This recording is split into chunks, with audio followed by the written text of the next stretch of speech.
Words can't describe how excited I am for today's video because the shop we're in is so cool.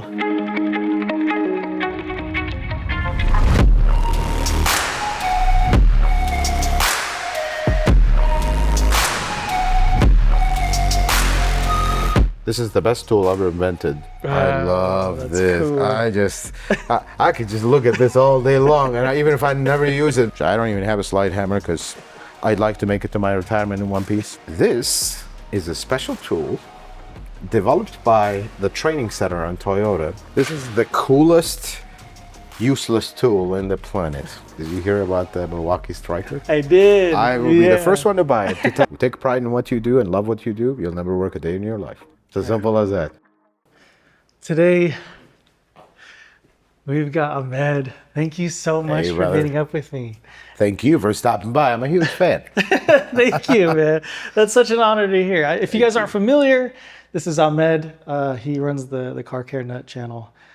Just such a cool opportunity to be here. Thank you. If you haven't seen his channel, definitely check it out. I imagine most of you guys have. This is such a cool space you have out here. Yes. It's so quiet and clean. And We try. and I can see a massive box behind you. I just told you that some of my cars, I have two kids, so some of my cars are the third and fourth child. This is the fifth child. Right here. Oh my goodness. This is a Mr. Big with a hutch on the side. It's already not a hutch, a locker on the side. It's my last toolbox. I can't imagine a better choice than this. It still takes my breath away every time I see it. It's like, wow, I actually own this. And then I noticed you have a cart here. Yes. This is yours as well? This is a daily driver. Okay. Intentional. That is a U.S. General. It's it's US General. It's a U.S. General. Awesome. And it's intentional that way because imagine if I have a nice, epic, cart that is beautiful and we want to keep it clean. Where do I hammer my sockets? And where do I throw stuff? And where do I, the place where you put oily stuff and whatever, you get something like this. Even if it lasts a year or two, which actually this is now over a year, it's been doing good. Even if it lasts a year or two, well, just replace it. It's like $300. And then you don't have to worry about it. You have one thing not to have to worry about. That's such a good strategy. Because I guess when you're in a hurry, you don't want to have to baby it. Yes, exactly. I'll be honest with you, and I'll just keep it honest. Yesterday, when we were preparing for this, was the first time I ever cleaned this cart. So, flat honest. Toolbox, I clean it all the time, but this one is the first time I clean it outside, wipe it down, and I did a horrible job. So, It looks good. there's that. So I guess, I'd imagine you put tools away every night. Yes, I am the type of person that sometimes in the middle of the job, okay, you're pulling an engine out of the car, you're doing some work to it. You pull the engine, that's kind of point in the job, I'll just stop, put everything back where it belongs and start fresh. Because I do not like clutter. The last thing I need is to be chasing where's my 14 millimeter or where's my 10 millimeter. So I see you keep most of your sockets. Yes. Go-to So sockets, I guess. We only work on Toyota and Lexus, so I don't have anything standard. And actually, some of the sockets here are not in order. So I hope that makes sense.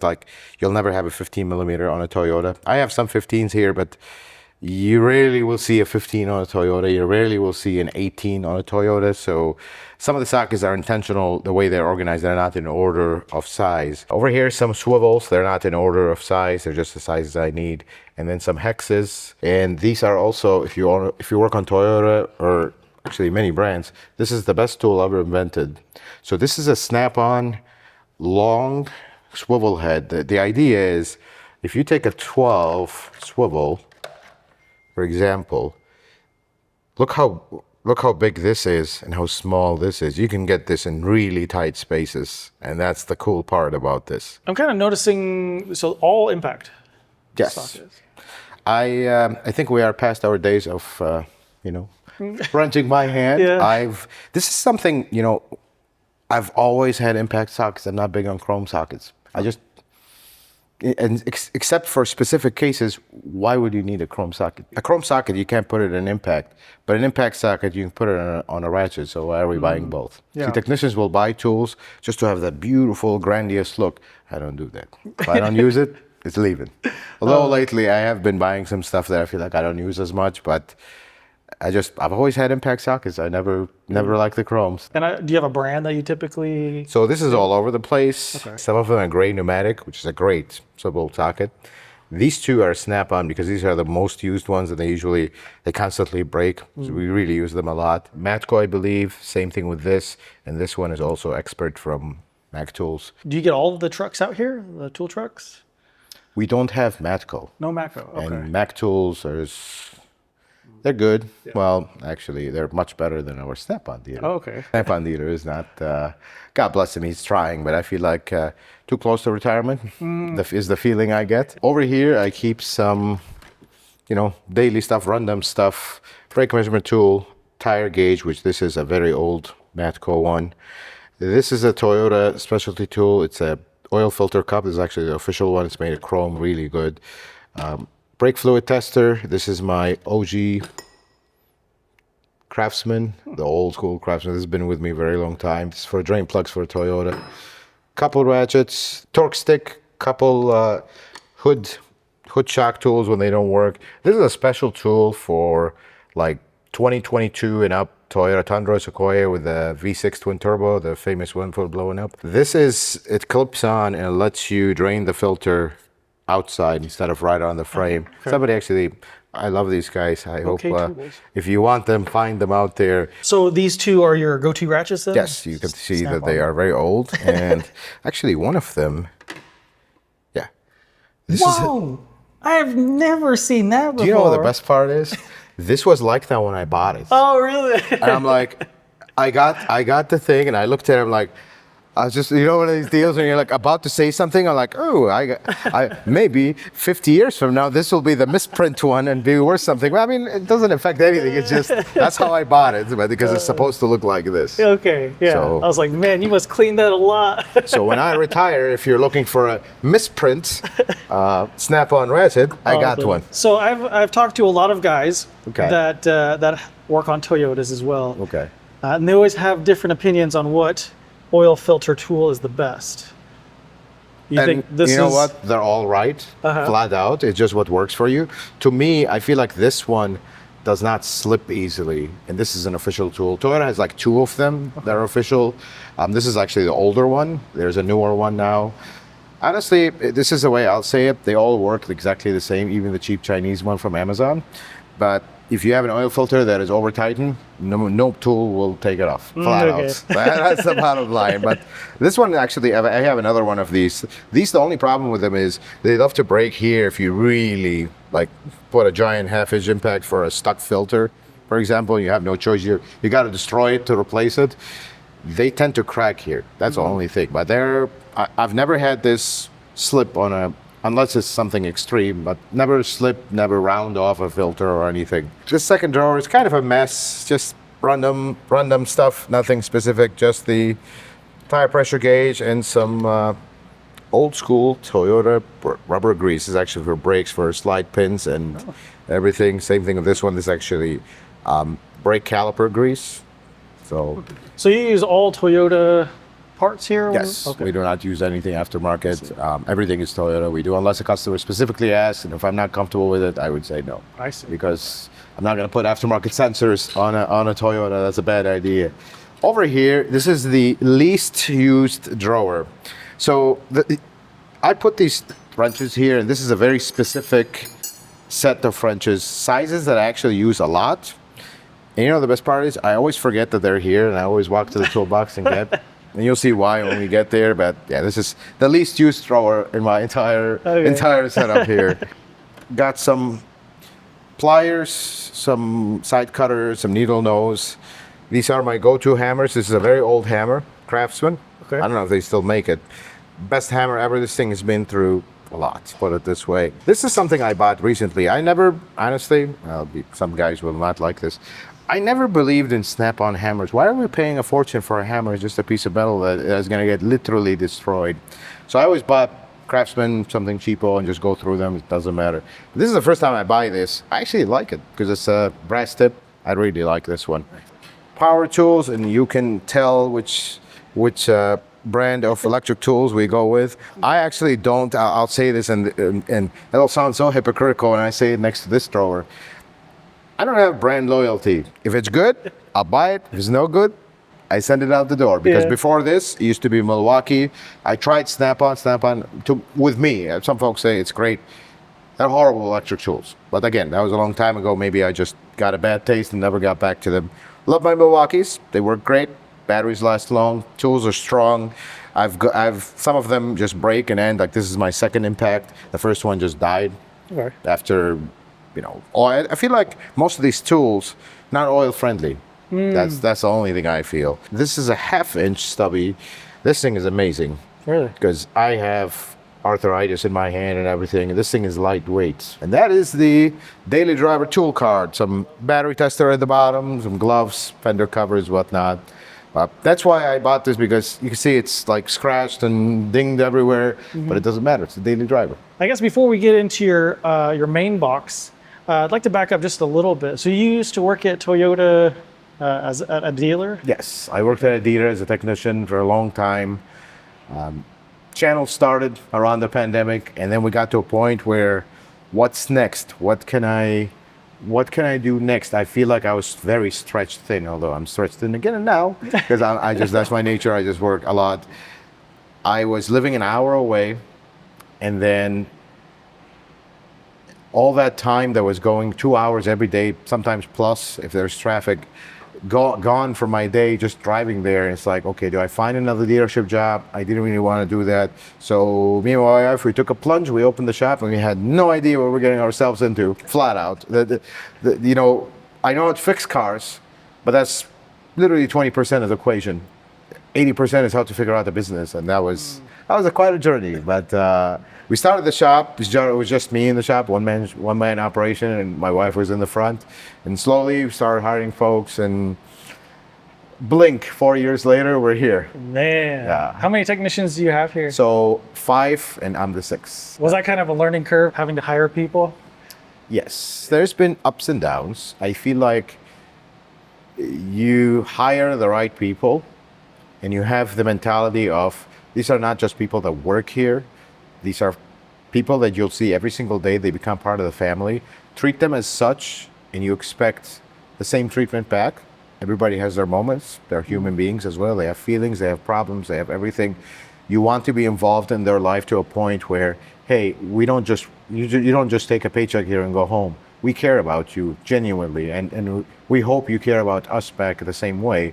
That works much better than do your job and go home. That's the way we saw it from the beginning, because I worked for somebody for a very long time, and I know how people feel from the employee side of things. So I could not just become another employer that just does whatever, and that's very common with the automotive industry, unfortunately. So we want to create a unique environment for everybody. That's why shop's air conditioned. That's why we don't work, well, today is Saturday and we're here, some of them are here, but normally we're not open Saturday. We don't ask anybody to come Saturday unless they want to. And they want to make some extra income. We take vacations, we treat them very well, and they, God bless them, they have definitely gave that back to us as well. They're great guys, they work very hard, and I cannot be prouder of the team that we have here. They're great. On a personal level, we know them all, and on a professional level, both sides are great guys. So are most of the guys that work here, did they have a Toyota background? Or? Most of them do. I think 2 of them don't. I see. Okay. They all came from dealerships one way or another. Some of them longer at dealerships, some of them less, but maybe with other brands. But everybody has Toyota background except 2 technicians, which you work on Toyotas all day long. It doesn't take long for you to feel like I'm very familiar with these things. Yeah. You're doing the same thing a lot. Yeah. And you mentioned the air conditioner. It's like cold in here. It's exactly. Like so, June. at the dealership I worked at, we had AC. God bless them. It was a blessing. I will never complain about it. But they never set it low enough. It took the edge off, but it really didn't do much beyond that. When I started the shop, I'm like, you know what? I want it to be freezing, because if we're going to have AC, we're going to spend the money for an AC and do all that, I want the thing to be freezing. We're going to put it as low as possible, even if the electric bill is high, because what's the point? If you're going to have AC and set it very high where it's barely doing anything, right. What's the point? Well, I see your huge box back here. Yes. So what made you go with the Mr. Big? Honestly, I'm gonna blame two people. Okay. You and what Val Tools, I think. Okay, yeah. You know, I was looking at a toolbox, and we were getting to a point where I had a blue box that was I think 7273 Snap-on Master Series, and I had a Husky toolbox next to it. Okay. Because I was just running out of space, and I wanted something that contains everything in one place because I had some tools laying around on the ground, and I'm very OCD. I don't like tools everywhere. I saw some of your videos actually, and some of the others. I never knew about the Mr. Big before that, flat out. I'm not really into tools and keep looking and looking and looking, not that kind of person. I liked it because of, you know, I considered it as an achievement for me. I worked all my life on cars and I worked very hard. I wanted something special. I feel like Mr. Big is special to get it. I feel like it does have some disadvantages to it, but I just wanted something special because I knew if I'm going to buy a toolbox like this, it's going to be the last one. Yeah. I will never buy another toolbox. Now, the colors, I'll be honest, I am not very artistic and not into colors and design and themes or whatnot. My wife helped a lot with that. She is very artistic. Really? She's a designer of the shop. She chose the colors and whatnot. So what better person to do that? It does match a lot of the theme of the shop. Yes. So how would you compare the Epic series to the Master series you used to have? Honestly, I really like these handles. I really like that. I'm a direct guy. Other than that, it's exactly the same. I don't see what is the difference. A toolbox, so tools would go in. Other than the handles, I really like. I don't really consider any big difference otherwise. It's a place to put tools, and it works. And so did you buy this all at once? Yes, You it was did. all one go. I considered adding some other stuff to it, but I feel like, do I need it? I feel like I'm not to that point yet. I am starting some other tools being on the floor here and there, but I still haven't gotten the chance to really go through and optimize things better. The biggest idea with this toolbox was before with my Master Series, things were on top of things. You want to get a tool, you have to dig stuff out. And I still have some of that here, but I wanted to lay my tools around so they're easily accessible and I can see them at all times. If I need something, I'm not digging it out. I hope that makes sense. Yeah. I've never had a hutch, never really seen a point to it. But now that I have it, I actually like it. Yeah. I like it a lot. And then stainless steel, I wanted a stainless steel top because my previous toolbox didn't have a top. So what all do you typically keep up here? Do you use this as a workspace? Yes, definitely. Oh, you do? Okay. So basically, the entire shop is run through here. We have all Mac computers in the shop. So this is where I write estimates, to talk to customers on the phone. You know, my AirPods are here. I usually have them and talk to customers here. Everything happens here. I do have an office elsewhere that I can sit down and do things, but majority of all the operations of the shop happen through this computer. I like to keep things clear here. I have some old repair manuals from the cars that we can't get digital manuals on. This is Snap-on Zeus Plus, the worst purchase in my... I told you, I'm a direct shooter. So here's the deal. I used to have a Zeus, a regular Zeus. That was also a bad purchase. We work on one brand. I have the official Toyota scan tool, so why do I need this very expensive scan tool? You know, these are the mysteries in life that technicians will buy stuff. It's like, why did I do this? Because the only reason, this is Windows based, so you can run the Toyota scan tool on it. Do you know, out of 100 times that I use the scan tool, that I use the Toyota scan tool on this, you know how many times I use the actual Snap-on scan tool? All right. 0. Really? That's the problem. So I feel like we bought this very, very, very expensive tablet to run a program that any cheapo, you know, tablet can run. But these are the decisions. And then the worst decision is I went ahead and traded. So I used to have the diagnostic card. Horrible idea.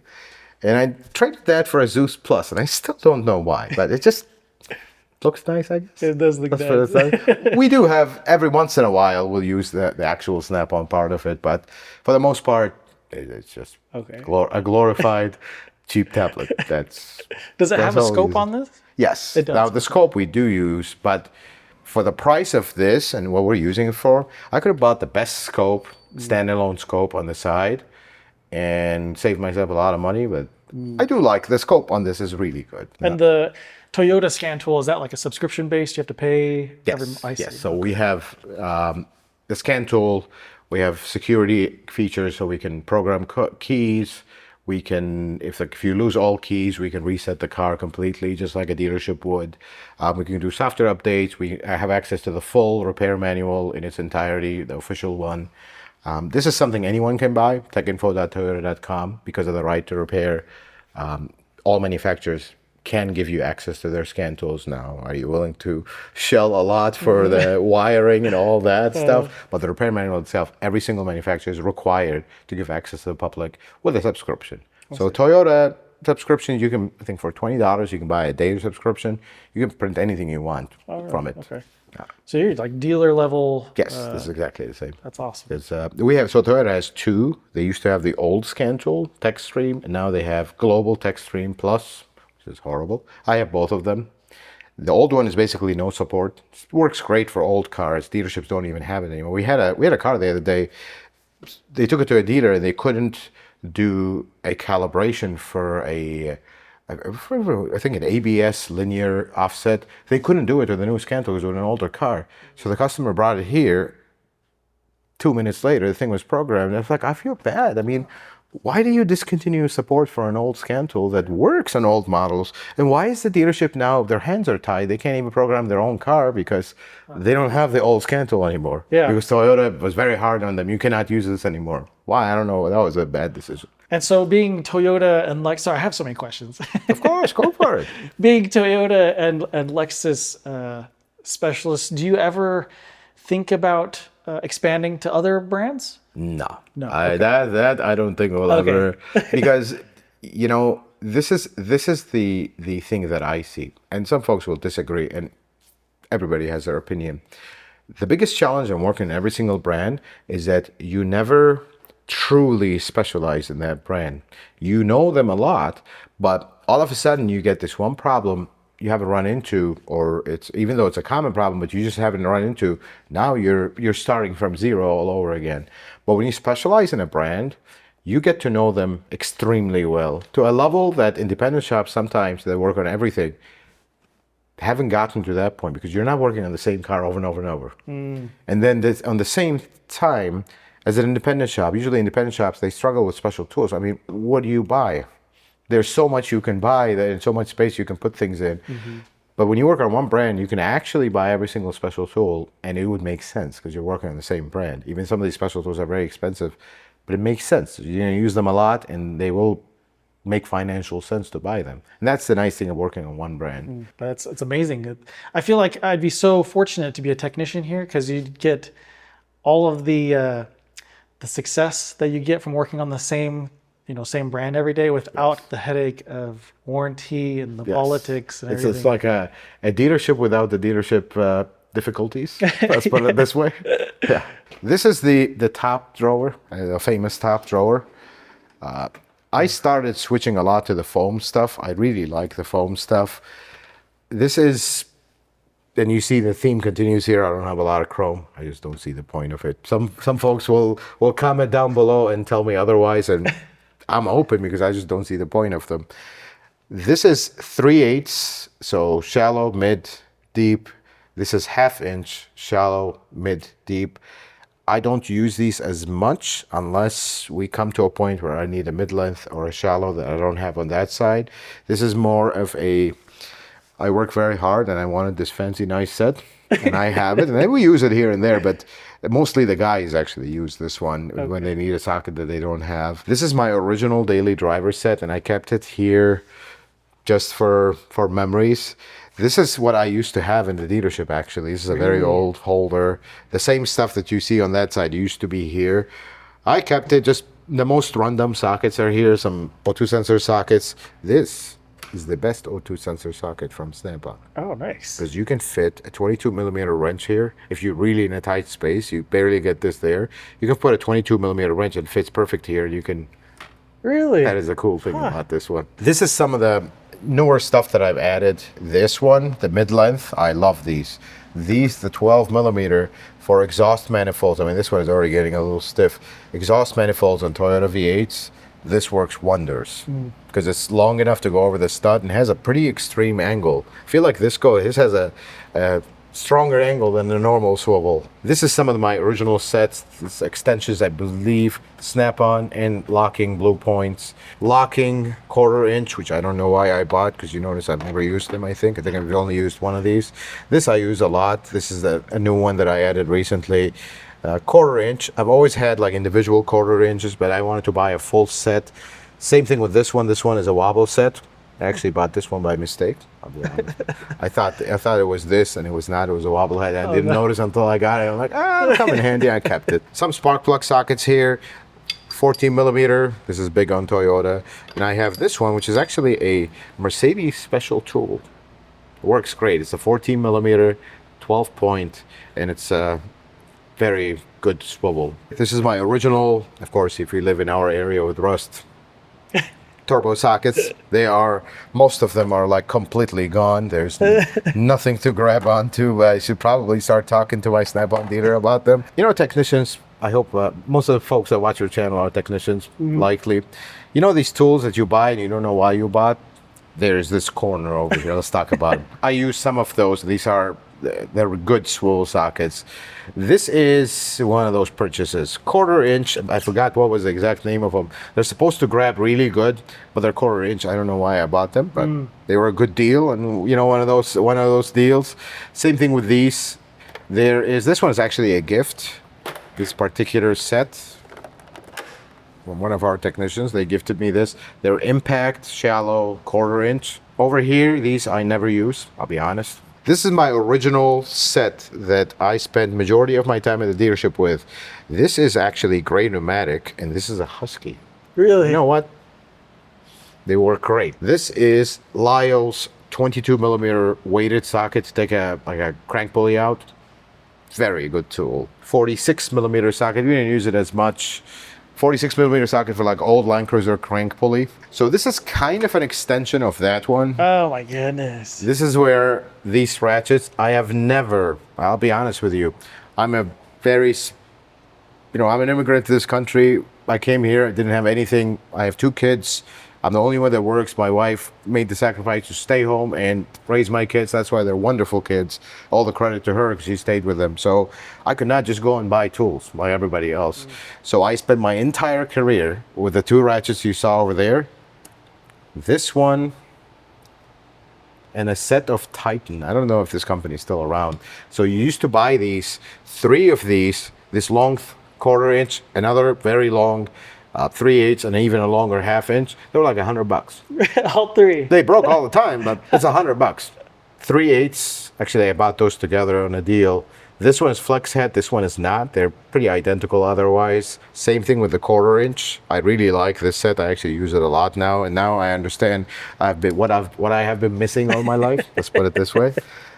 This one, I would have really wished if this set was a soft grip, but the price is a price I couldn't say no to, so no soft grip. This one I actually recently got, not too long ago. So I used to have, actually, some of my own technicians will disagree. I think I've used this once.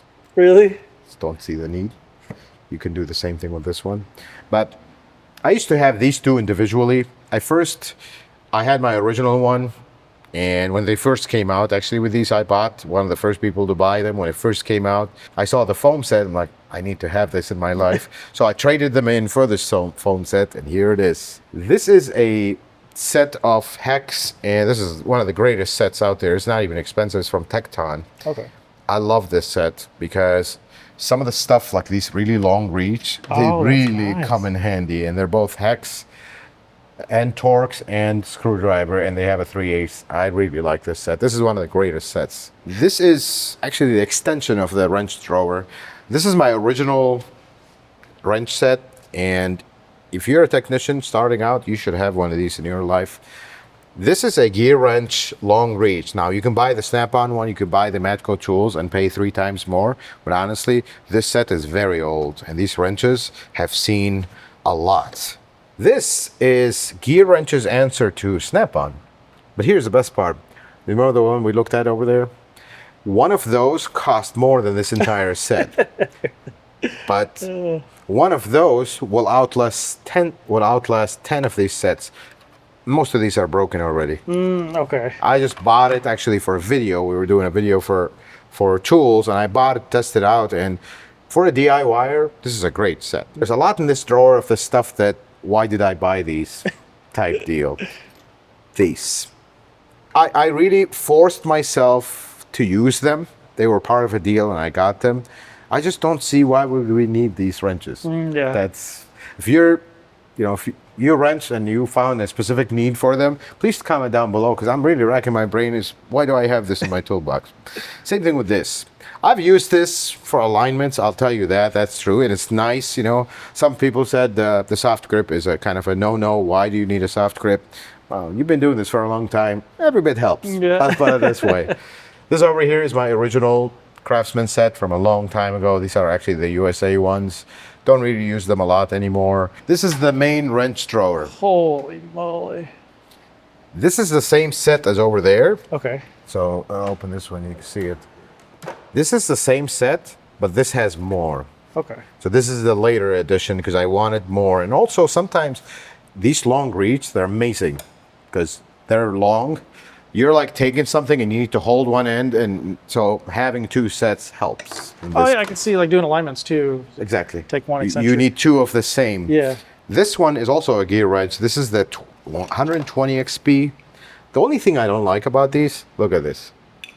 Oh, okay. You're trying to get this in a tight space and you finally get it and it does this like the 18. They're supposed to be a little bit stiffer, okay, but they wear out over time. Then a lot of gear wrench here. This is actually my original sets with a fallen friend. No. Yes. Did gift this one to a customer. You know that feeling if you work on cars, Yeah. when you gift a tool to a customer. Oh, yeah. We love the customer, but that's painful.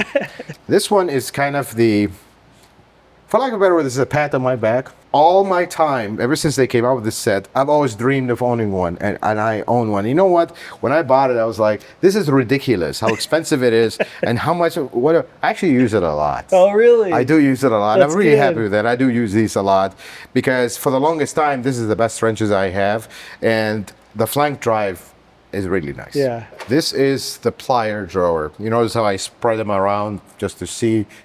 Before in the previous toolbox, they were all piled up in one corner. Okay. 'Cause I don't have space. But a lot of stuff here. This is great. Great tool to have. It's Yeah. narrow. Skinny, huh? I really like this one. Sway bar links when they get stuck. Toyota doesn't give you anything to hold on to. They give you a little hex which you can't even get to. So this is great for that. I believe these are Craftsman actually. They work great, just to pinch stuff. There's various sets here. Some of them got destroyed, some of them got gifted to customers. This is a Matco set that I bought. I love needle nose pliers. They're my favorite and I really like them. This is a Matco set. There's a Mac set, and then somewhere, I think most of that set is in the other drawer. There is a Blue Point set. Wire strippers. This one unfortunately doesn't work anymore. I kept it as a memory. This is my original one. This one is a Mac Tools one. These are actually specialty tools for CV boots for Toyota. A lot of manufacturers, so when a CV boot leaks in other manufacturers, throw the axle, put a new one. Toyota doesn't do that. We actually reboot the axle. Oh, okay. So these are the tools to take the clamps off and put them back. This is something I bought, and you know what? Again, these are the tools you buy. Look how cool this thing is. I love that's this.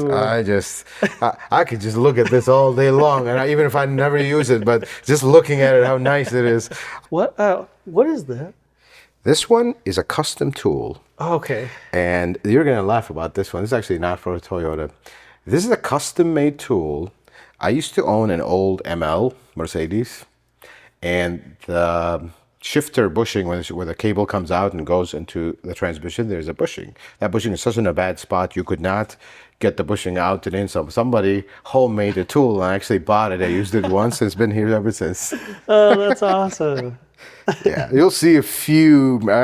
I am secretly a huge Mercedes fan, so you'll see a few Mercedes tools here and there, just scattered around. This is one of them. Ahmed, have you always been strictly Toyota and Lexus, or have you?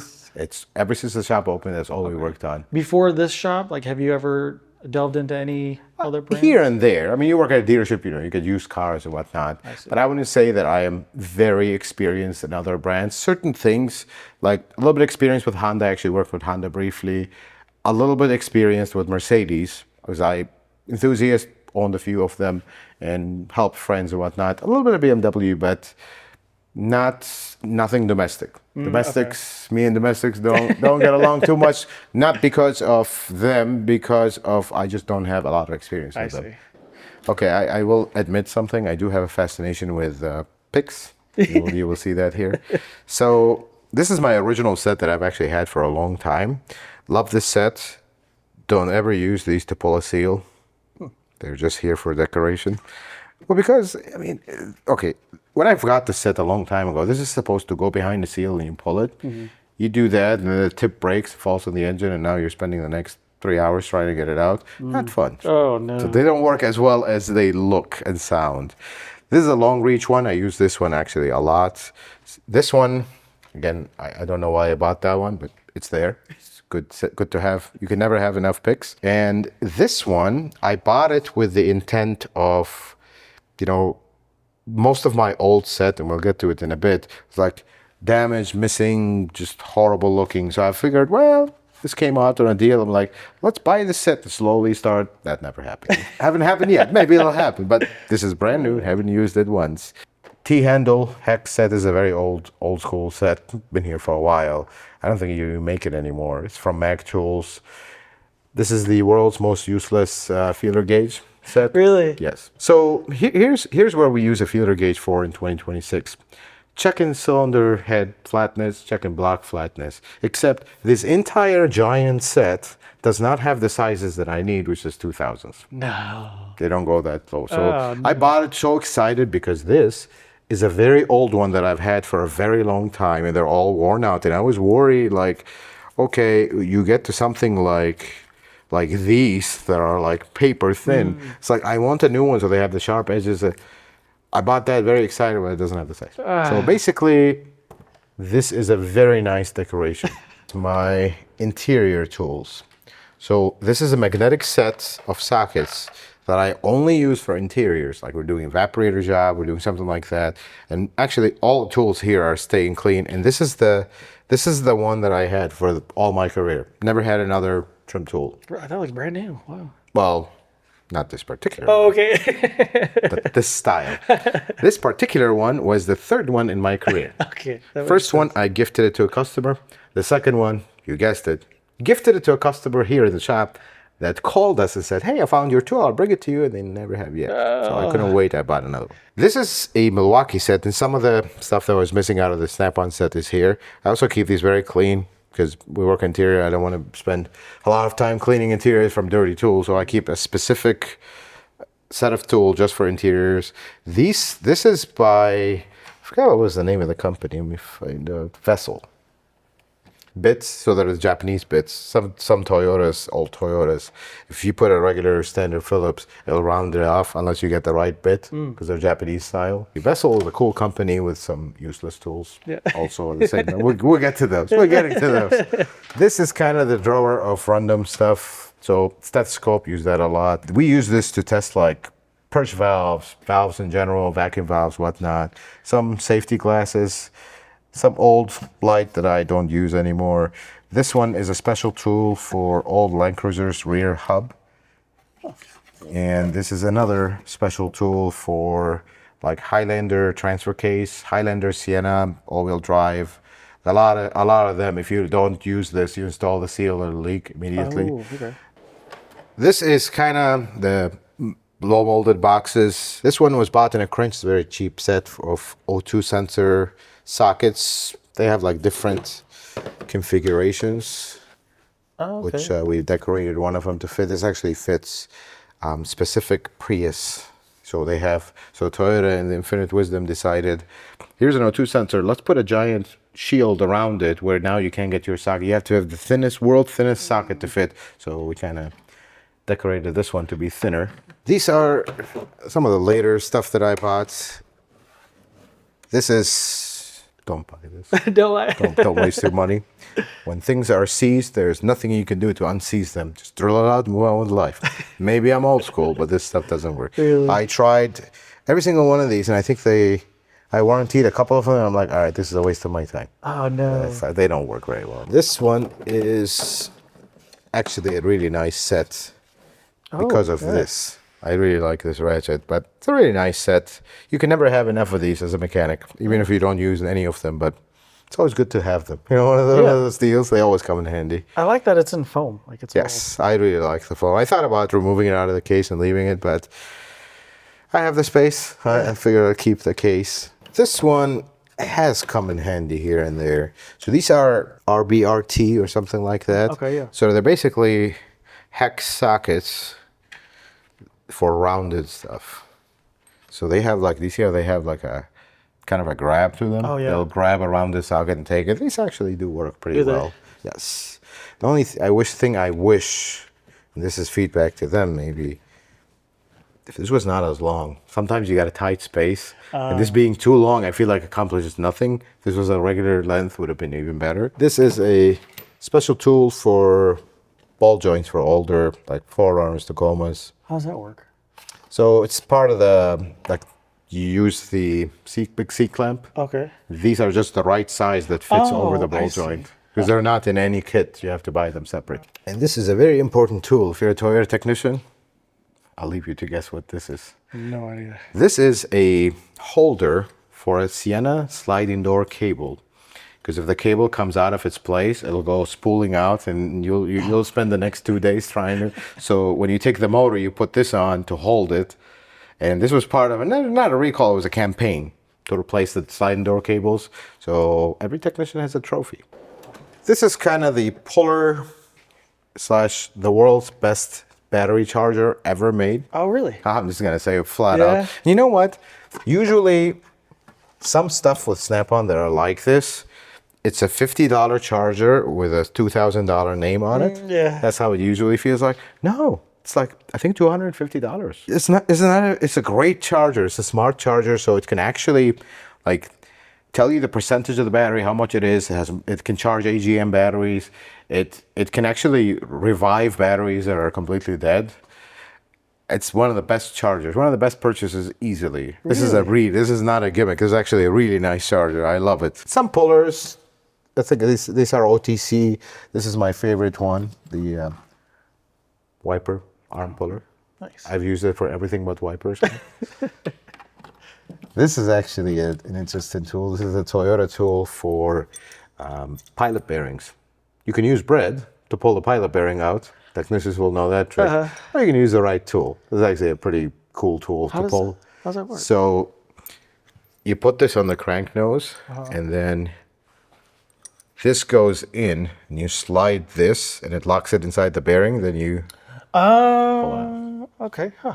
That's nice. It actually works great. It's a Toyota special tool. This one, life started out with this set, the hub remover, as a really horrible experience. Because the first time I used it, the bolt, this bolt stripped inside the nut. And it was like, okay, well, that didn't work. But since I contacted Lyle and I told them, hey, first time I used it, this is kind of disappointing. They replaced the bolt. Actually, this does work. So basically what this does, if you have a bearing like a bolt-on bearing that is stuck, you put this, it'll push against the knuckle and it'll separate it. It actually works really good. We had some of the aluminum knuckle cars, like on the Lexus side, the Lexus LS 430, 460. This works amazing, because otherwise you're there for 3 days with a slide hammer. I don't even have a slide hammer because I'd like to make it to my retirement in one piece. So whenever one of your technicians needs a tool from your box, they're okay to just... They're okay to grab it as long as my tools spend their night in my box. That's the rule. That's a good rule. We don't have kids staying outside at night. Yeah. So everybody gets back home, we're good. They're free to use them. Of course, I trust them blindly. We don't have that issues. Nobody locks their toolbox here, actually, because we trust each other. We're brothers. We're not worried about stuff like that. So yeah, of course, that's why some of the tools are deliberately spread around, and there's plenty of them so they can use them should they need something. That's so awesome. I always tell them specific tools, hey, don't waste your money on this. It's sitting on my tools. Just go borrow it, use it. I don't mind that. I'm not another technician. I'm the shop owner. I want you guys to succeed, not spend all your money on tools and then you're broke. Then the most important drawer in the Mr. Big drawer. So here there's like a mix of all kinds of stuff. This is a very cheapo antenna tool. Because we actually do use a couple of these. I figured we'll buy the set and have it. I use them a lot in older Toyotas. This is my original, let's see if I can get it out, set of bearing race drivers. Oh, wow. Actually, they've seen a lot of miles and they work great. Matco tools for like the screw-in caliper tool. Over here is another Toyota special tool gem. How much do you think this is? That's from Toyota? This is to calibrate radar sensors and like all the ADAS stuff. Okay. How much do you think this little piece of metal is? I mean, if I didn't know any better, I'd probably say it's like a $30 tool, probably. But it's probably louder than that. I think it was $900. That? Yes. What? So you see how an independent shop that works on everything. Imagine if you have to buy one of these for every single brand. Oh my that doesn't work very No. well. Jeez. Then there is we're gonna pretend we didn't see that. Tire repair kit. Oh, okay. We actually don't do tires here. I have this as kind of an emergency. If somebody, one of the guys have a flat tire and they just need a temporary fix till we do something, I have that, but it's there. And then this one, it's kind of the same thing. You put this on the hub and you hammer it here, it kind of peel the bearing out. Mm-hmm. This one, I haven't had as much luck with it. It could work, but I haven't had as much luck with it. Couple fuel pressure gauge sets. Here's the thing. This one is a cheapo Chinese one, and the other one underneath it is an Icon. I used to have a Snap-on one. It's very expensive. It cost me a fortune to get. They leaked and leaked and leaked and leaked, like the gauge would leak. It's just from fuel hitting these, and then they sit. They start looking at. I said, I'll never buy an expensive one. I'll just buy a cheaper one. It works. It reads pressure. If they get damaged, throw it out, get another one. Because that tends to happen with them a lot, at least from my experience. Lastly here, it is all the way at the bottom because this is stuff we don't use as much. So timing light, older Toyotas and timing lights. Some block testers. This is a check for a runout, dial indicator. Okay. Exhaust pressure gauge, which we recently got. This is actually, I don't think we've used it yet. This is a vacuum test. I bought these together because the vacuum gauge, not vacuum test. I bought these together. I used to have a very old one that barely worked. I feel like I didn't trust it anymore, so I got these. This one is a bore gauge. This is a piston ring compressor. I actually don't use this a lot because it doesn't work as well. And the irony is the cheapo one that we bought, the one, that works better than that. So do you rebuild a lot of motors here? Yes. Oh, you do a lot of engine work here. So that's why this stuff is here. This is actually another ridiculous special tool. So this is a Toyota special tool to lifters. So you have the lifter, you put it in oil, let it sit to fill up. Then you put this tool in it, it'll actually open the lifter on the inside and fill it up, kind of bleed the lifter. Oh, wow. Another, you don't want to know how much this cost. Another ridiculous price. But you know what? Stuff like this, like nobody makes this tool, just them. So you're kind of stuck buying it. But we use this actually quite a bit because when lifters collapse, the only way to bring them back up, and when I say lifters collapse, GM guys will say they're done, they're garbage. That's not the case with Toyota. Sometimes you just have to bleed them, they're fine. If you buy new ones, definitely you have to use this. But sometimes, like they'll have a little bit of movement to them. They're supposed to be solid. You take the lifter out, dump it in oil, put this in it, bleed it till you see a couple bubbles come out, and then it's perfectly fine. Wow. So we don't have lifter problems with Toyota. They just tend to, over time, some of them collapse a little bit. Like they'll have a little bit of play to them, not all the way down. A special tool for a 2GR FKS 3.5 liter V6. This is actually a technician-made tool. Love the guys. I wish I still have their info. But this basically, you take the engine mount and you rest the engine here, and this sits on it. And then you can drop the cradle because the engine, if you let it hang, it'll hit the body and you won't be able to drop the cradle. Oh, So this is wow. one of those great tools. And there's some emery cloth here, some plastic gauge and stuff like that. This is the I don't know what to put here drawer. I'll be honest with you. So this is so shallow.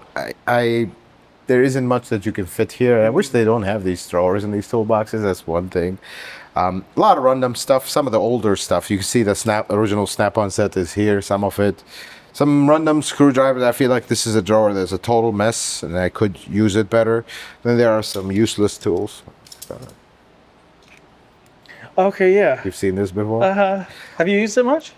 This is the most. This is one of the tools that I was so excited about, and I've never used it once. I mean, the one time I used it, it didn't work very well. I was like, really? okay, this is hopes and dreams shattered, I guess. This looks very funny, doesn't Yeah, it? what is that? This is a special tool developed by the training center on Toyota.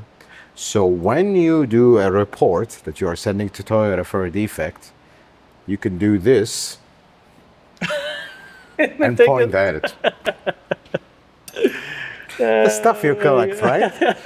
Here's another Mercedes tool. So on the older stuff that had spark plug wires, they're so tucked in. You put this behind the spark plug wire, do this, it pops it out. Oh, okay. That's again, bought it, used it once, never used it again. This is actually a pretty cool tool. So this is a special tool that pulls clamps around AC lines for Toyotas. Now this is not the official tool, because the official tool is a $700 monster that's been on back. I have one on order, but back order forever, so I bought these. This is, I think, I don't even know who makes it. It's some very cheap imitation. It basically does exactly the same thing. So the clamp, it's a weird clamp that's closed. You put this tool in, and it releases it, then it opens. So you can't do them without that tool? No, Really? you absolutely cannot. Like you can't. You have to get exact pins like that and have enough pressure to push on them at the same time. This one is another kind of random stuff drawer. Some of my other hammers here I never buy. This is actually one of the biggest hammer buys. It's a 4-pound hammer. It really works good. There's a lot here, so let's go through it. The Snap-on dealer gifted me this one. You could tell how we've never used it yet. Nice. So I forgot about it. I just saw it right now. Like, oh, I forgot we had this one. These are jack pads they're actually meant for BMW, but we do have a lonely BMW in the Toyota lineup, the BMW Supra. So this goes right into the jack pad of the BMW, and then you can lift it safely.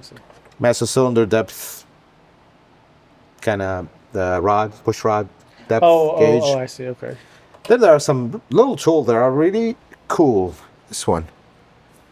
This is a brake line clamp.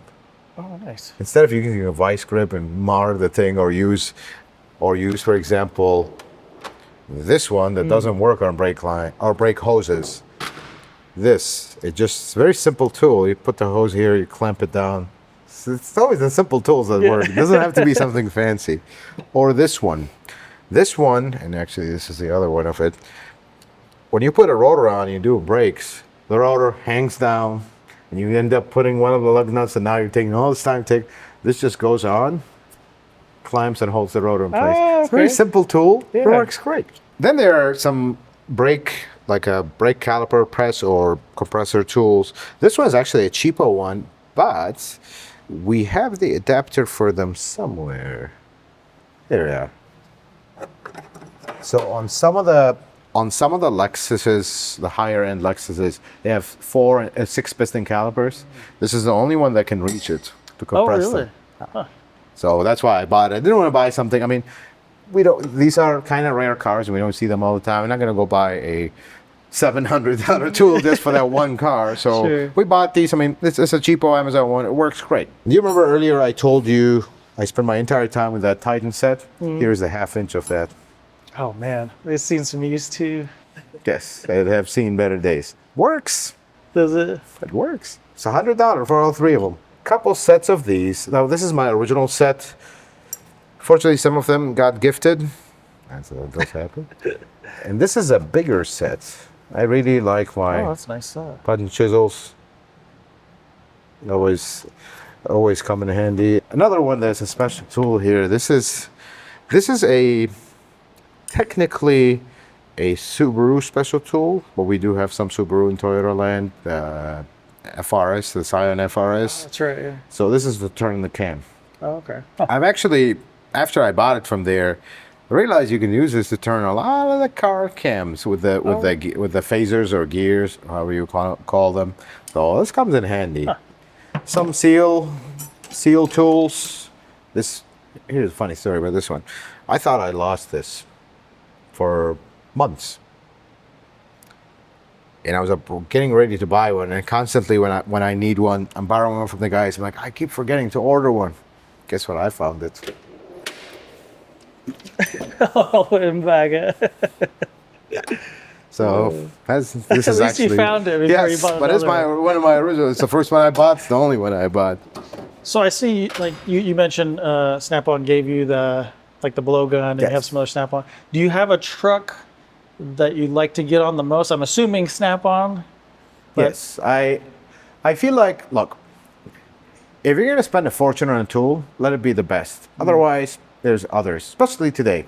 Back in the day, things are a little bit more different, but today, things are very different. You have a lot of options, infinite options almost. If you're gonna buy something, buy the best or buy whatever.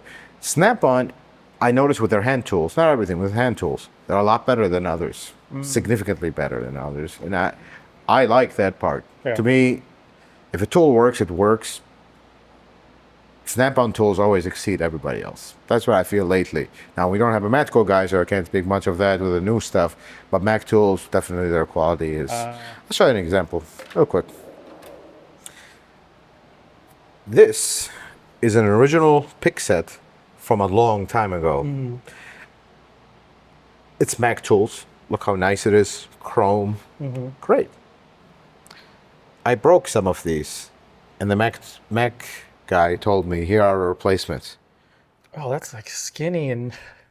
I'm sorry. I was like, are you joking me? He's like, yeah, these are the replacement. It's like, I feel like I can bend this with my hand. He's like, yeah, well, quality is not the same anymore. I'm like, and here's a prime example of that. No. Over here is more we're getting into some of the specialty tool stuff.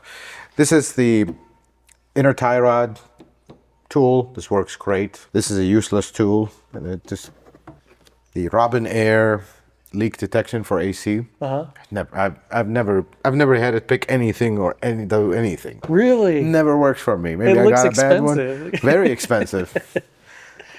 Never works for me. I really, like, when I bought it, I was so excited about it. And every single car, like, we tried. It's like after a few weeks, it's like, why do I feel like my time is being wasted right now? Never worked for me. I mean, if one of your viewers had this tool and works really good, let me know. I don't know. Did I get a defective one? It's never worked for me. This is a leak detection. Same thing, the black light and for AC. This is a special tool for Toyota cam seals. Okay. So an old 3 and 3.3 liter. This is for the 5VZ engine to push. Actually, we never use this in the shop anymore. So back in the day when these cars were new, and we're talking like basically 4Runners with the 5VZ 3.4 liter engine, when you replace a timing belt, you use this to compress the tensioner and then put your pin. Except now these cars are much older. We will never do a timing belt without replacing the tensioner. So now it still became irrelevant. But when they were new, this was a big thing. Camshaft holder for like old timing belt stuff. This is a fan pulley holder for... I mean, it works, I guess, on all brands, but use it mostly on trucks. You hold the fan while you take the 4 nuts that hold it. And this is a tool that I use a lot. This is for valve springs. But actually, I don't like the big C-clamp iron thing. This actually works much better. Chain wrench for crank pulleys when they're stubborn. Although today, with between the big Milwaukee 1/2 inch and the 22 weighted socket from Lyle, I don't feel like we haven't used this a lot. Oil filter cutter, we occasionally get a need for it. It's just a cheapo, but it works. Cut a filter just to see if there's metal or stuff inside. Especially when we build an engine, we usually like to do that just to make sure we don't have anything hidden. This is a set that I bought on sale. I will be honest, I'm waiting for my other one to completely tear apart and I'll take one of these, start using it. But I've used it here and there, but not as much. It looks nice. I like that Yes. color. Yeah, I really, Matches good. yes. And then this set. See, this set is a definition of why don't buy a set if you work on one brand. Okay. This entire set, I've had it for a long time. 3-threading for spindle rethreading kit. They're all new except this one. Don't buy a set if you work on one brand. This plier is actually valve stem seal plier. So valve stem seal, take the valve, hold it, pull it out, install the new one. So we use this a lot. Ironically, this is a Amazon purchase. Really? Because Blue Point has one, and I think this is like the imitation of it. So I have this one. I bought it at the time, and I didn't want to spend the fortune for the Snap-on or the Blue Point one. One of my technicians has a Blue Point one. Guess what he does sometimes? Take that out.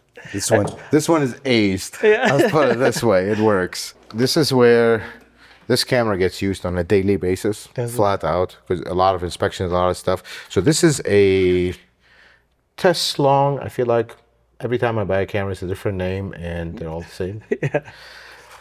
This time around, because we go through these a lot, I bought the one that has the joystick. Oh, that's so cool. I like it because you can really look around, but at the same time, like if you have a V8, for in our case with Toyota, V8 with valley plate leaks, they have a plate under the intake that loves to leak. You have foam around and you need to push this through in the middle of the foam to see underneath the intake. This kind of tends to curve and you can't. That's the only downside of it. But we go through these cameras a lot because we look inside with borescope cylinders a lot, and they're hot and they tend to cook these over time. So look at this one is already kind of... This is a laser. We use this actually for ADAS calibration. Okay. It just draws the center line of the car, and it helps a lot because otherwise you're using string and it just takes forever. This is a lockout kit, so if you lock out yourself out of your car, you can push the door and whatnot. Do you know something interesting about these lockout kits? So if you haven't seen one, they don't call them lockout kits anymore online. So you basically put this wedge, pump the window, and then use the rods to go through and unlock the door. Apparently, there's a legality thing with calling them a lockout kit. Really? So when you go online, it just says tool kit. Really? So tool for what? You can see the picture and tell. It's just weird. Look it up on Amazon. It's very strange. It's interesting. This is if you're a Toyota technician, you already know what this is. This is a target for recognition camera, the camera on the dash for the ADAS. This is how you calibrate it. It needs to see this picture at a specific height and distance. So we just printed these out for a repair manual, made them with the backing, so we have them.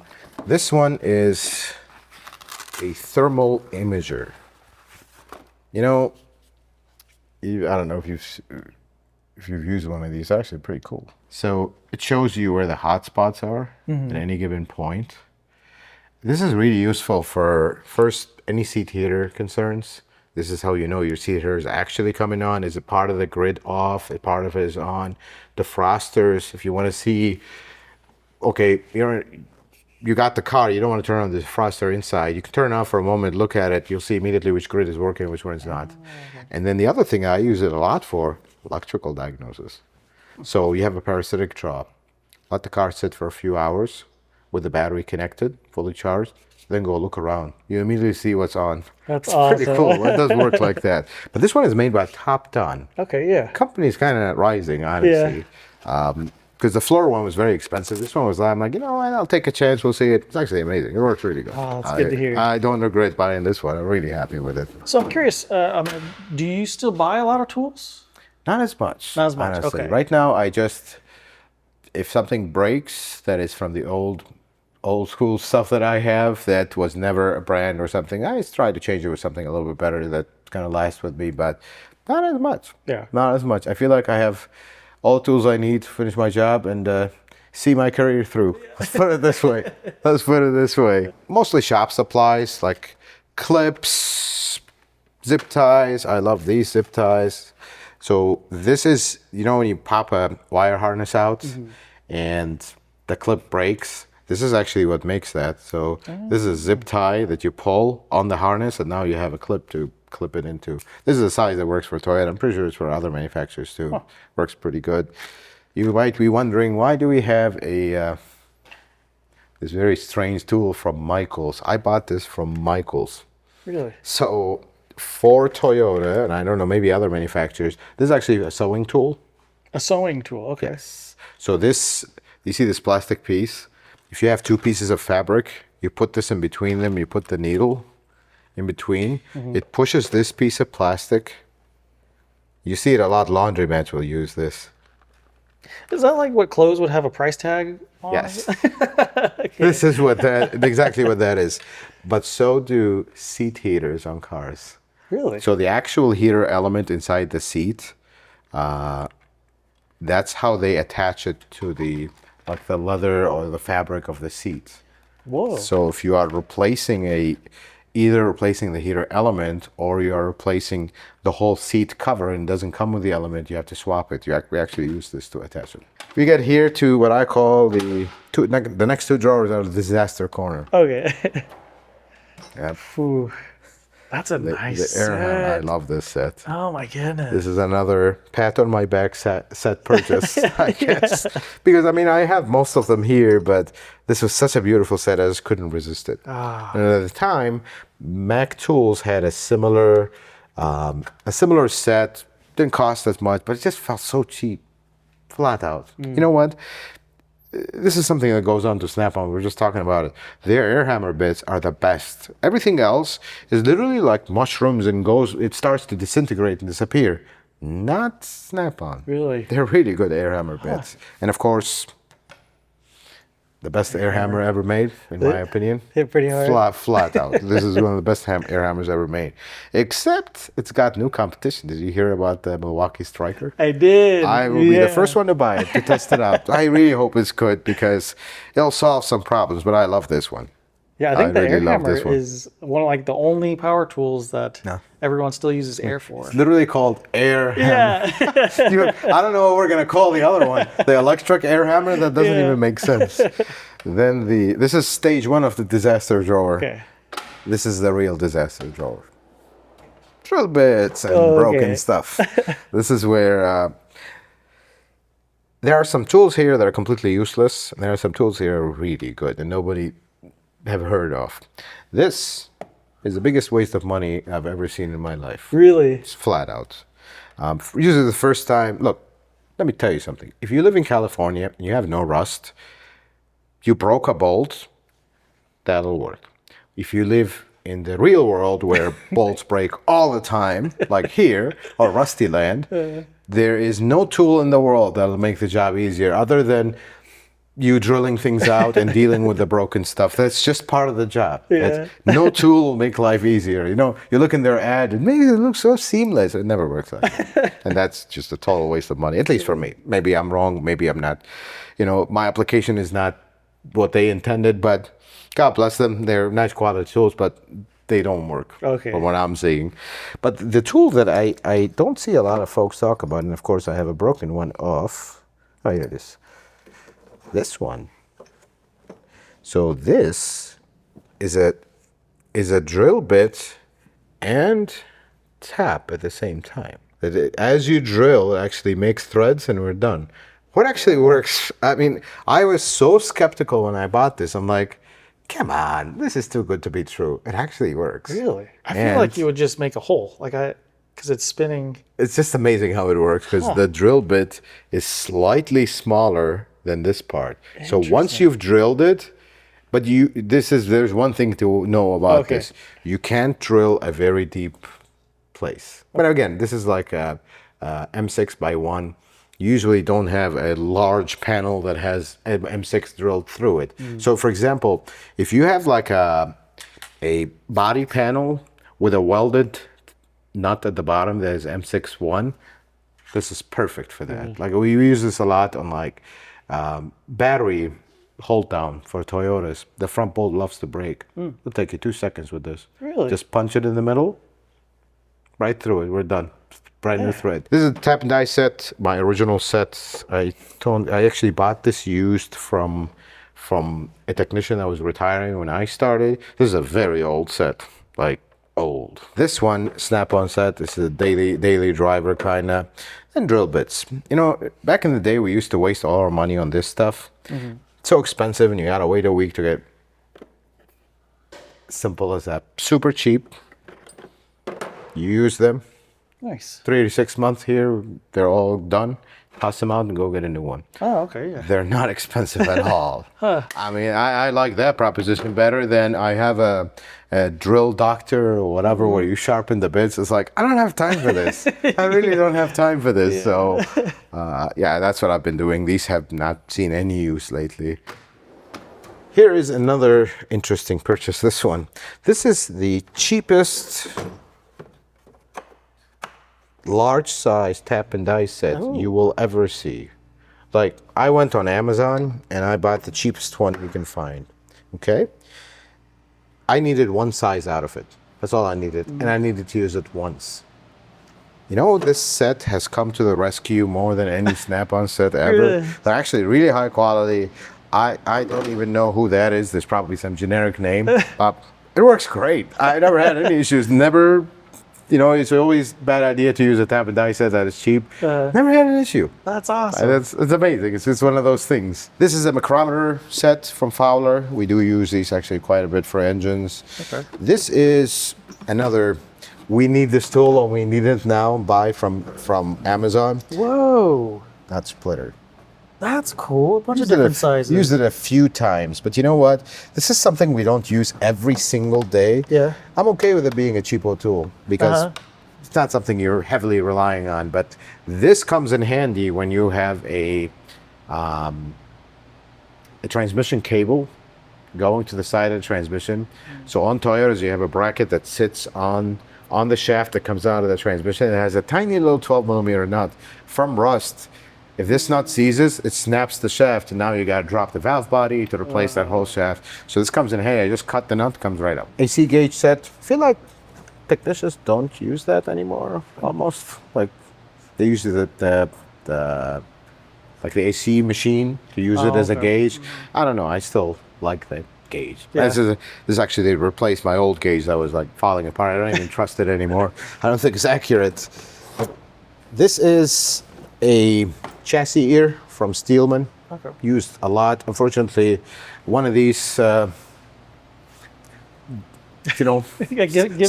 itself for the cause. I wanted to show you this one.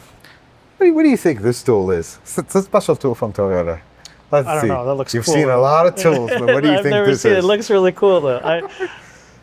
I don't know. Like a scribe tool? So, this is a sunroof drain cleaner. Whoa! That's cool. I mean, talk about over-engineered tool. Oh my god! Works great, but wow. I mean, this looks like straight out of a Snap-on tool. It does, yeah. It's not a Snap-on tool? No. What?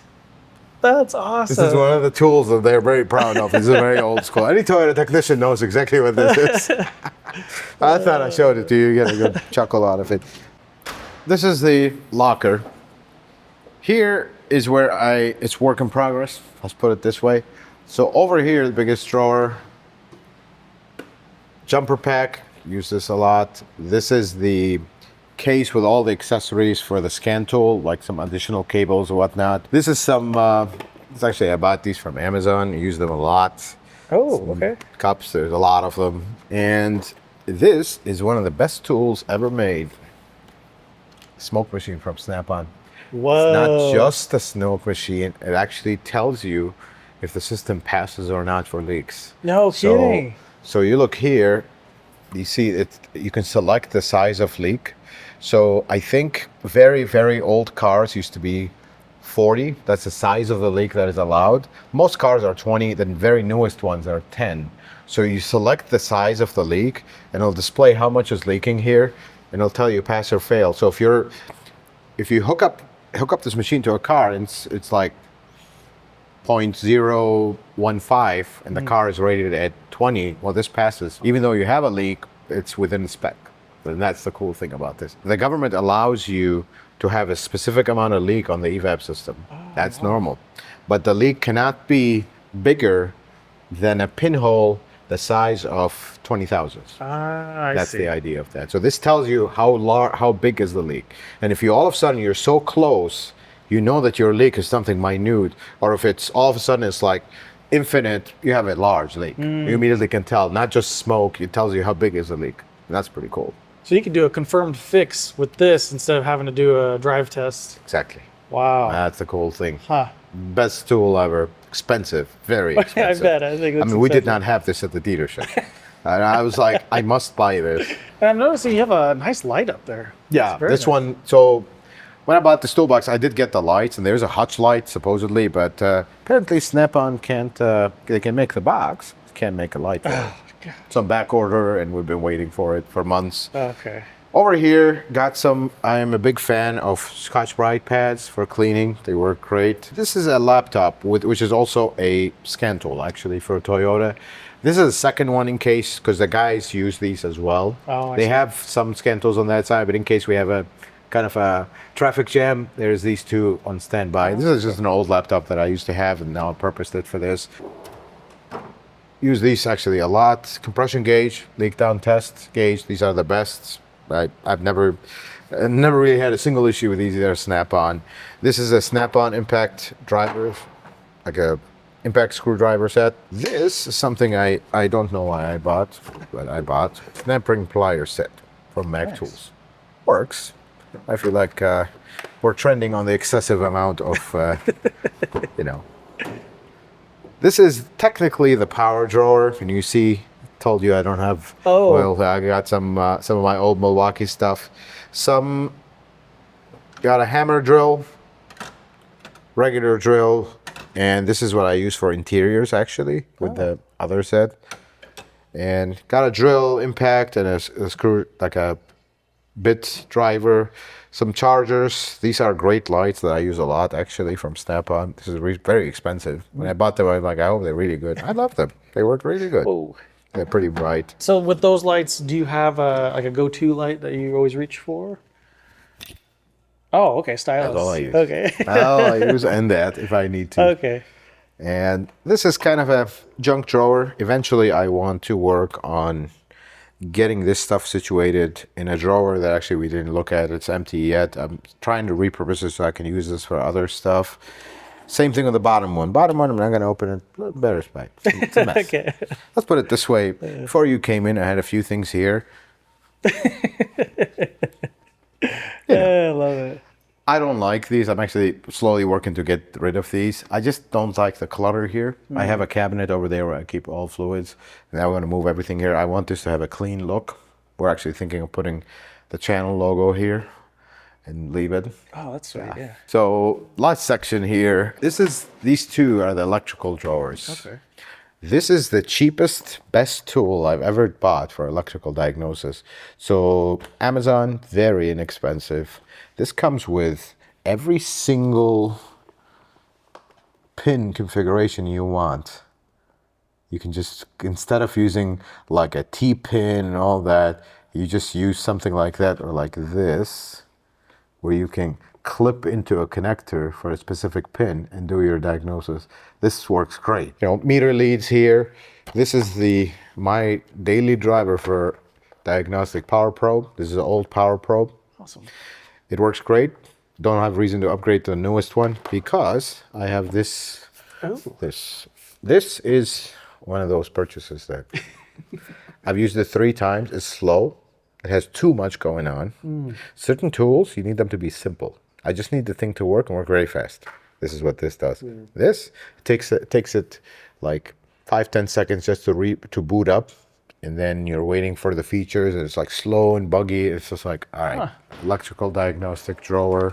So this is a relay bypass kit from Lyle, which is really cool. This is my multimeter. I finally retired my old multimeter. It's a new one. Okay. It works pretty good. Fortunately, the fuse is blown. And let me just say something here before somebody comments on the fuse that is blown.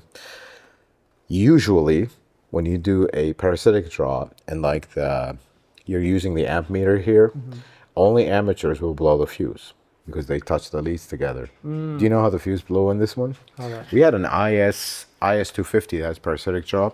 So I had the thing connected, and this car had a weird electrical problem. All of a sudden, everything would shut down and come back. It had a problem with the fuse block. It set the alarm. Oh no! Immediately blew the fuse. Oh no! Because yeah, old school electrical diagnostician. If you blow your amp fuse, you're an amateur. I'm not an amateur, I promise. I hope so. I hope not at this point, but that's how it blew. This is actually a very cool kit. So this is a special tool from Toyota. This is used to do certain jumps on the OBD2 connector, like mostly for older stuff. Like if you get a new computer for older Toyotas that are OBD2, you put this one on, leave it for 30 minutes, it'll program the computer to the VIN. To the immobilizer, sorry, not the VIN. Huh. Some of these are like for the older stuff that ABS, I think the yellow one was airbag. I don't remember which one, I have to look them up usually, but you connect one of them, it'll show you airbag codes on the light flashing. The old stuff that you could not access with a scan tool. Huh. This works really good. I mean, you can. I mean, it's basically just jumpering two pins together. You can get a little piece of wire, but if you work on so many of them with the same brand, just get this. It actually comes in handy a lot. This one is a breakout box for speed sensors. Actually works really good. I love this because you can really like connect this through your speed sensor and you have access. That's nice. This is mainly for a scope if you have a problem with speed sensors. Also, OK tools. Okay. Same thing as the other one that we saw. This is the extension of that. And I want to show you a few relics here. This is my old meter. I've used this once and it doesn't actually work, but I kept it because I was hoping we could do this and see parasitic draw. It doesn't work like that. Oh, really? Because this is meant for household. But this one does work for that. There's a snap-on one for that meter. This does work for that. This is actually a Toyota tool to bypass airbags for diagnostic purposes. Let's say you have an airbag light, airbag code for one of the airbags. Well, you see this one has two pins here. Okay. You take these pins, like let's say you got a driver's side, that steering wheel airbag that is setting code. Well, is it the airbag or is it the spiral cable or the clock spring? Spiral cable, by the way, is another term, Toyota term for clock spring. Okay. You connect this where the airbag would go. If the light goes away, you have a problem with the airbag itself. If the light doesn't go away, you go behind the spiral cable. The airbag connects to the spiral cable. You put this, if your code goes away, you got a bad spiral cable or clock spring. Noid light set from OTC. This works really good. Another disappointment, unfortunately. I love Power Pro. Really like their stuff, except this one. And I told them, last year in SEMA, I saw some of the folks from Power Pro. I told them, really disappointed in this. This is a tool that can show you parasitic draw over one single fuse. So you put this on the fuse, it shows you immediately how much amps is that fuse drawing. Sounds great. Yeah. Not very accurate. That's what I'm seeing. That's only disappointing. They said you may have a defective unit, whatnot. I don't know. With me, you got one chance. With the tools. This is kind of a random drawer. Short open circuit finder. This is a really good tool from Power Probe.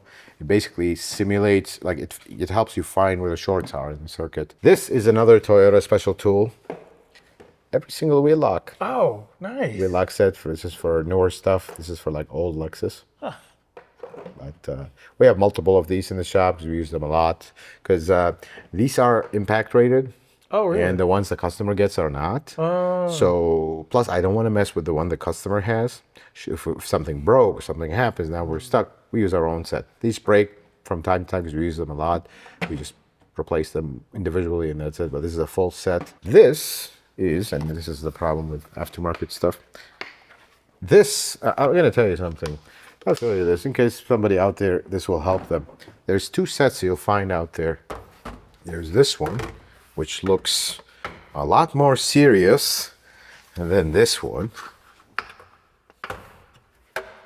Yeah, this is a useless set. Really? None of these ever, I don't know what is the application where this works. I think only one of them works, the rest never. This one, on the other hand, every single one of these is exactly what we need for every single aftermarket application out there. I've never had one where it's not here. Looks can be deceiving, right? If you're looking for a universal set for your shop, buy this one, not this one. Then this is, I want to show you this one. This one is a heartbreaker, this one. This is the coolest, useless tool in the planet. So initially when you look at it, okay, well, it's just a socket set. Except, so this is a very innocent looking 3/8 ratchet, except it's electric. Oh, that's so cool. Except when you use it in the real world, it has absolutely, like, you have to have a bolt that is literally perfect thread. Any little thing, the thing jams and it doesn't have enough power. Oh no. Supposedly, like, you broke something loose and you put this, run it all the way out. It's okay, that's fine. We're not tightening with it, but you have one tiny little piece of dirt, it stops. I wish it has a little bit more power, but at the same time, I understand. I mean, look at it. Yeah. Some heat gun over here. We rarely use this, but it's there should we need it. Now we start climbing. Yeah. This is special tools, and these are custom-made special tools. Whoa. Like seal installers, you name it, all Toyota, Look at that. all 3D printed. So the person that does these, and he's actually a really close friend. So I'll show you his company's called L3D. Okay. His name is Luke. He makes special tools for Toyota stuff. So this one, 1UZ, 2UZ, these are engine names, V8s, crank, front main seal. Oh, it tells you exactly what Installer. it is. Yeah, because he used to be a Lexus technician. Oh, that's awesome. So all custom made, all in-house, specific for Toyota. That's If you work on Toyota or Lexus, he's got you covered for whatever you need. For example, see if I can find the one. This is a axle seal installer specific to a specific model, and these numbers correspond to a special tool from the repair manual. Really? Yes. Wow. Now, they're not exactly the tool from the repair manual, but they basically wrote these numbers for you. When you see it in the repair manual, you can actually match it, and this will work exactly. That's amazing. That's the cool thing. Just trying to see, here we go. This is, as the name says, 80 series Land Cruiser front inner axle seal installer. Very difficult seal to install, and if you, I'm trying to find the one that has a, there we go. Well, this one has like a couple millimeter overdrive. The idea is these seals cut a groove in the axle, and you don't want to replace the axle for that one groove. So you drive the seal 2 millimeters in. Now it sits on a new surface. This tool does not exist from the factory. I mean, it installs the seal at a specific depth, and that's it. But this one overdrives it, but just a little bit, and it stops leaking. Wow. We have a full drawer. Luke, you're awesome if you're watching. I hope we represent you very well, because you're awesome. This one is the brake line drawer. This is the greatest tool to make brake lines. So this is hydraulic to compress the thing and make the fitting. That's great. Only thing about this one, it's a little bulky if you're doing something in the car, tight with space, but this is the graveyard. Oh, that's why it's so high. Graveyard. Never Sorry, use it. guys, the graveyard.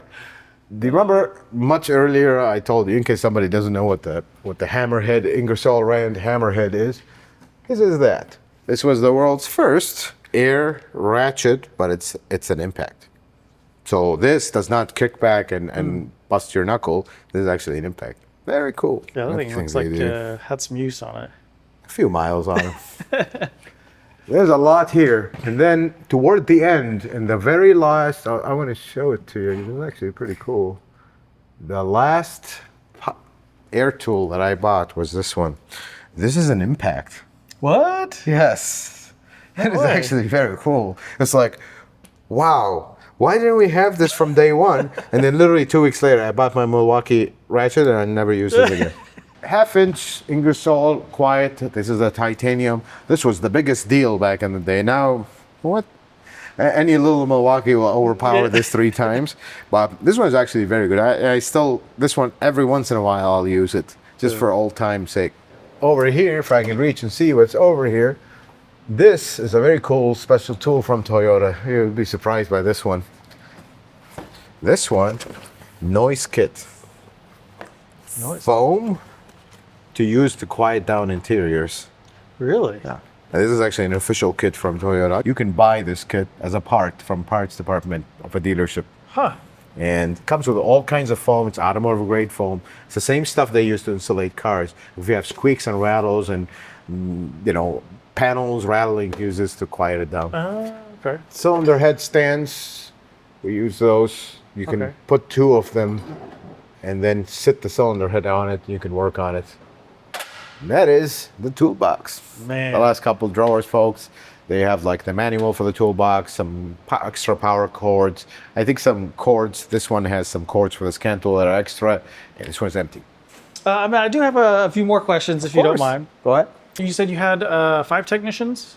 Currently, 5 technicians. I'm the 6th. So was it difficult going from, I guess, wrenching for someone like a dealer, then having your own place, then hiring people? Is that?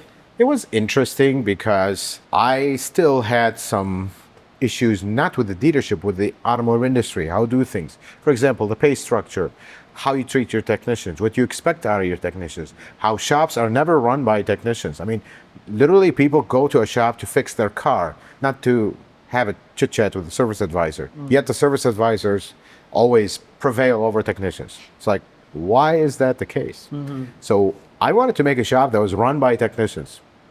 There's no service advisors. We do not have service advisors. Really? You come in the shop, your car needs diagnosis. I talk to you, and then we look at the car, and then I talk to you at the end. That's it. No service advisor. Amazing. And if I'm tied up, I'm busy, I'm not available, one of our technicians.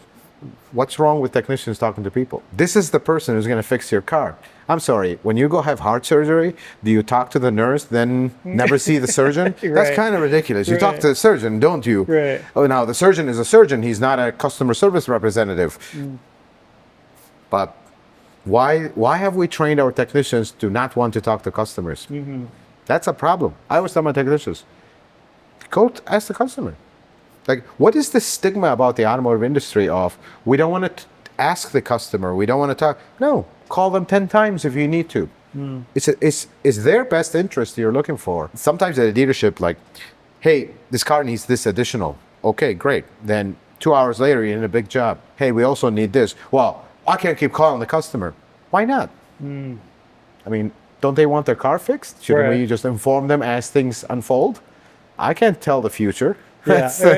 I don't have x-ray vision, but I decided against nothing against service advisors. Good service advisors are good service advisors, and they're really good. They do a fine job. Unfortunately, that's becoming rarer and rarer these days.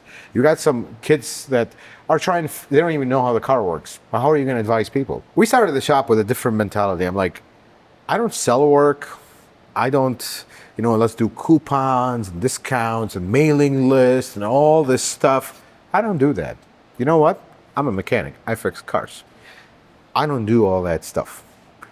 You come in, the car has a problem, you want a full inspection, annual inspection, what have you. We're going to look at the car, tell you what it needs, tell you where everything is at. If I think the car is too far gone, I'm going to tell you that for you to actually consider that part as well. Give you an estimate for what it needs and have a nice day. I don't sell you work because I'm not a salesman. But if you want to fix your car, let's fix your car. If you want to do it by priority, okay. This is, your brakes that are about to go metal are a lot more important than the spark plugs. Your life does not depend on the spark plugs, but they do depend on your brakes that are metal to metal. So how about we do it by priority? Because when do we start in this automotive industry putting ourselves in the customer's shoe, not in our pocket's shoe? Because that's all shops, not all, I have to be fair here. A lot of shops are not like that. But when do we stop being all about us and start being about the customer? That's a reality. When do we think of our customer? Because you know what? Do you know how many jobs I cancel here and convince the customer not to do because I don't think it's the right thing? They're making a mistake. That's who we care about. The people, not the car. Car is just a machine. They can sell it, they can replace it. You could crash tomorrow and go to the junkyard, but the people who matter. In the automotive industry, a lot of folks look at customers as a bank. That's who's going to pay my bills. No, you taking care of them and them trusting you is what's going to keep you going. I actually advise shop owners out there, drop the sales gimmicks. Just fix cars. That's all. All shops that are busy, that's what they do. They don't have service advisors. They're not trying to push work and sell work. No. When you get a car, I look at it as, what does this car need to be safe, reliable for the customer? That's all we care about. Not what can I do to this car to help my bottom line? No, that's a bad mentality. Unfortunately, that's out there. Yeah, I've seen that. That's such a different way of how I see a lot of shops run, where they have they call it front shop and back shop, and it's like they divide the whole company into two pieces, and it's like they're fighting for their paycheck, and the technicians are fighting for their paycheck, and so to be able to do that, to be able to tell customers, this may not be the right move, I could just see how you would have such loyal customers. That's because you care about the people. They care about you. It's a very simple process. Mm-hmm. You know what? We're so blessed here. We're busy. We got works. Our bills are paid. Our kids are fed. We have a roof over our head. I'm not a greedy person. You become greedy in this industry, it's a bad news. Flat out. Just take care of your family. We all have families to feed. We all work very hard. We all want to make a living. We all want better things for our kids. We all have that. But don't be greedy. Because equally that you want this stuff, the people you're working on their car, they have the same thing. Here's the way the automotive industry have kind of flipped itself upside down. Some folks will do all these games to customers, and then that customer is an electrician. They'll turn around, raise their prices, and affect somebody else, and then that kind of keeps rolling, and the next thing you know, everything you buy is very expensive because something's got to give. I don't get it. Honestly, we are so blessed here. We have a lot of work. We're booked 2 months out at any given time, plus. Man. What is the secret sauce? It's not secret. There's no secret. Just take care of your people. It's as simple as that. Take care of your people, do quality work, don't care about your bottom line. Flat out. And your bottom line will be higher than you have ever seen it in your life. I can't wrap my head around it. It's just such a good way to run a shop. I wish more shops would operate that way. That's really when they stop looking at their numbers and start looking at their people, that's when they'll see it. And you know what? When they do that process, slowly, within a matter of a year, things will flip around. Their numbers will be good because people trust you. People care about you. Your technicians come in to work happy. We're going to work very hard. Yeah, they'll be tired. They'll have their moments. They'll be upset at things. But they will work tirelessly because they're not working just for a paycheck. They believe in what you're doing. And that's the most important thing. Do we work for a paycheck or do we work because we take pride in what we do? We take pride in what you do and love what you do, you'll never work a day in your life. It's as simple as that. I love that. Yeah. I love that, Ahmed. Last question, I yes, promise. Sir. Oh, take your time. I mean, you have immigrant to this country, to the United States, and you have built the American dream. You have created a business that's wildly successful. You have a YouTube channel that has 1.76 million subscribers, and your profession is just amazing. Thank you. How do you have time to do it all? I don't work hard. Folks, sometimes, unfortunately, not all folks, but some folks take things for granted. You know, where I come from, it was a privilege to have electricity. It was a privilege to go out home and know that you're going to come back home without hurt. This is a great country, the land of opportunity. And some folks say that's gone and that's this and that. Folks, the world out there is a very ugly place, or can be a very ugly place. This is a great country. Here, you have to work very hard. Like, I used to think that I worked hard. And then I pushed myself some more. I'm like, wow, I am really reaching the limit here. Like, that's it, I'm gonna shut down. And all of a sudden, that limit starts going further and further. Well, I could do this. All of a sudden, you went from having your 12-hour beauty sleep to 8-hour beauty sleep to 6-hour to 3-hour to 2 hours sometimes even. You know, the human capability is limitless. It's amazing how much you can condition yourself to do things. Hard work. I came to this country, me and my wife, we had nothing.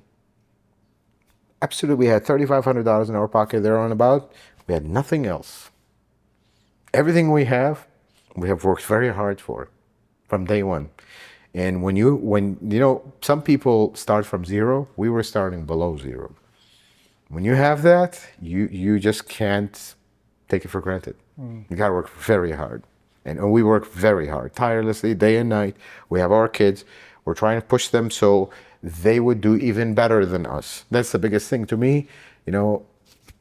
As much as I love this country and I'll assimilate, there's always moments where it's like, okay, I'm a stranger here. Still, I immigrated here, this and that. That will come, of course, right? You can't wipe your history. That doesn't work like that. But my kids won't have that. And that in itself is a big, big thing. They're not going to have to feel the weight of immigrating somewhere and doing all this.